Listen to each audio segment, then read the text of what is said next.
Ciência. A gente ouve essa palavra o tempo todo, né? Mas o que ela significa de verdade? Além daquela definição de dicionário. Será que é só um monte de fatos guardados? Bom, é isso que a gente vai descobrir juntos agora. Para a gente desvendar o que é ciência, nosso caminho vai ter 5 paradas. Primeiro, vamos olhar para além da palavra em si. Depois, a gente mergulha na atitude científica. Em seguida, vamos definir o que a ciência não é, para ficar mais claro. Aí, a gente entende por que ela é uma jornada sem fim e, por último, qual é a sua verdadeira marca registrada. Ok, vamos começar do começo, a origem da palavra. Mas, como a gente vai ver, isso é só o ponto de partida, tá? Olha só que interessante. A palavra ciência vem lá do latim, do verbo scire, e o significado é bem direto, saber ou aprender.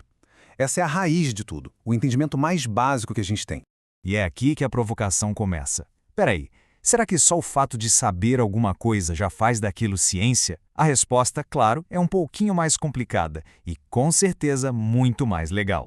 É aqui que a gente separa as coisas. Porque a ciência não se define só pelo que se sabe, mas principalmente por como se chega a esse saber. É tudo uma questão de atitude e, claro, de método. Então, o ponto central é esse aqui. A ciência não é uma bagunça de informações soltas. É, na verdade, um jeito de organizar o conhecimento. E essa organização tem que ser coerente, tem que ser lógica e, o mais importante, tem que ser muito bem fundamentada.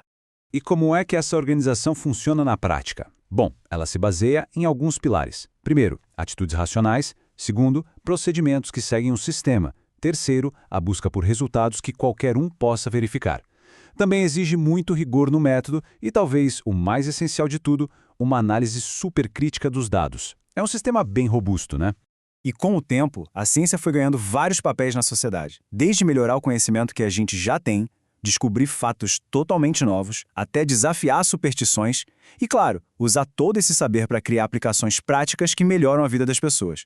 Sabe, muitas vezes o melhor jeito de entender uma coisa é entender o que ela não é. Então vamos dar uma olhada em como a ciência se diferencia de outras formas de conhecimento que a gente usa no dia a dia. Vamos pensar, por exemplo, no senso comum. Ele é super importante para a gente organizar nossa vida, né? Mas, no geral, ele funciona na base da aceitação de crenças sem muito questionamento. A ciência faz exatamente o contrário. Ela é guiada pela dúvida, pela crítica constante, ela pergunta por que o tempo todo. E a tal da sabedoria prática, o bom senso? Geralmente, ela vem da intuição, da experiência que a gente acumula na vida, das convenções sociais. Já a ciência, não. Ela se apoia em procedimentos sistemáticos e em muita análise. São jeitos bem diferentes de se chegar ao conhecimento.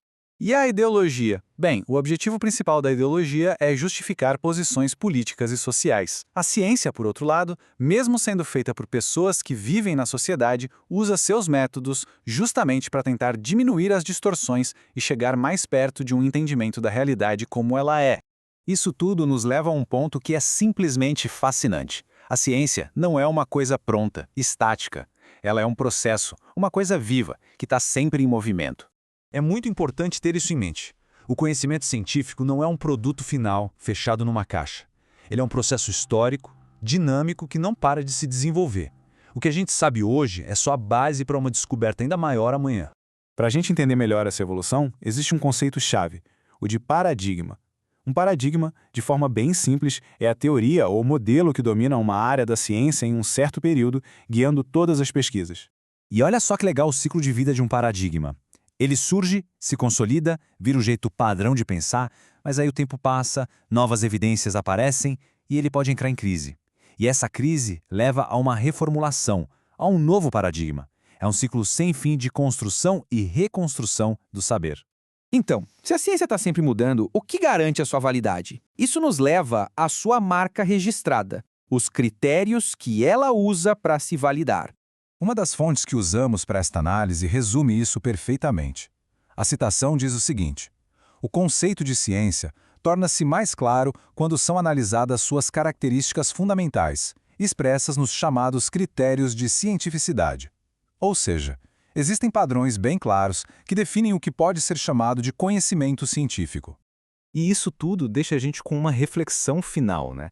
Se a ciência é muito mais uma jornada de perguntas do que um destino de certezas, como é que a gente, no nosso dia a dia, consegue diferenciar o conhecimento científico de outras formas de saber? A resposta, no fim das contas, está nos seus métodos e na sua atitude crítica. Essas são as verdadeiras marcas da ciência.